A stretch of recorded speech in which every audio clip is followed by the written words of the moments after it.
What's up, guys? JR Raymond back again with BowlerX.com here inside MRB Classic Pro Shop, where today we just got that nuclear cell in stock, ready to put some holes in them. So we're going to talk about this ball, the numbers on it, and how we're going to lay this thing out when I get back. Stay tuned.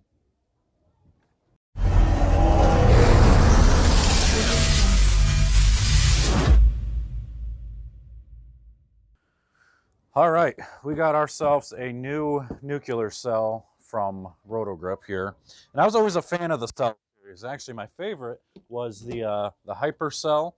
That's the ball that I used when I made my first TV show back in 2014 at the World Series on Chameleon, where Ronnie Russell decided to shoot 300 against us, which it didn't matter. I mean, Sean bowled 260, I bowled 100 and flipping 80, so I had zero chance on that show for the first time out there. Thought I threw it pretty good, but just didn't have the ball reaction. But that RotoGrip Hypercell looked really good all week. I drilled a couple of them while I was out there, and so this cell I'm pretty excited about. I like this core. I like the way it revs up for me.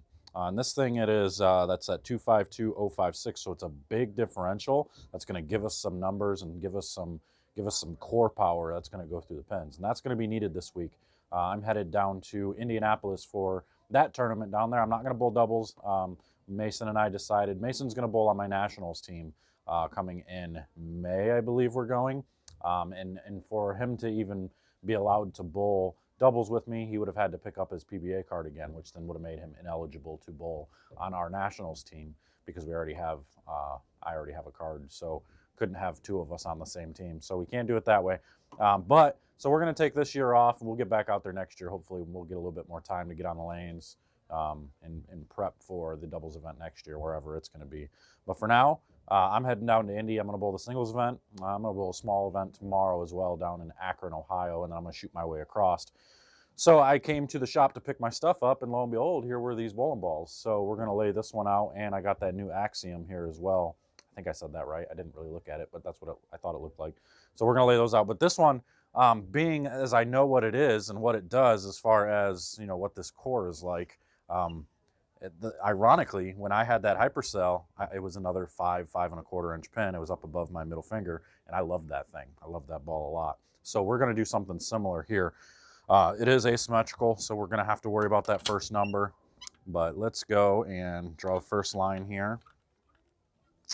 All right, and so when I did these Hypercells before, I had the pin up above my middle. So I kind of want to get to that similar area. So we're going to go, it's a pearl cover. It's 1500 grit polish out of box. It's the Pearl Reactive E-Trax P20 cover. So we're going to, let's go 60 on the first number. So it's not going to be a super high number.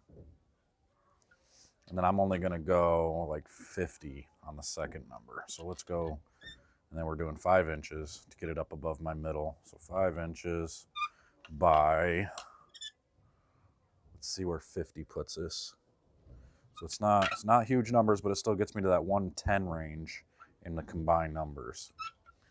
Now we're looking at, I got to go an inch down to get my positive axis correct, because now this is actually my positive axis right there. Because I'm an inch up, my center line will actually come from over here.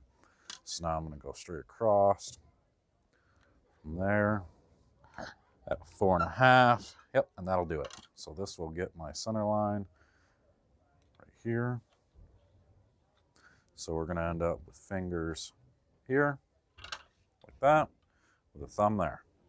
So that'll give us exactly what I had out of that Hypercell, hopefully. I know what that core gave me back in the day, and my ball roll hasn't changed much. My tilt's a little bit higher now, finally, so that should give me a pretty good understanding of what this ball's going to do. And it should be good on both tougher conditions and a little bit softer. And I feel like the scores are always a little bit higher in Indy, so we're going to expect that we're going to need some striking power. So we're going to lay this out for that, both on the short and the long pattern. Probably be a little bit better on the long pattern since it's such a big flaring ball. But we're going to take a look. But that's what we got here. Now we're going to take this, I'm going to put some holes in it, and we're going to take it over to Indy. And I'll probably actually go to a bowling center out there and record a review for this, maybe after practice session on Monday. We'll take it out and we'll do a little bit of a video and throw that up on the channel as well. But until next time, guys, make sure to comment below. Let me know what you would do with this ball or how you're going to lay yours out and what you want to see out of this thing. But until next time, I'm out of here, guys. We'll see you later. Take care.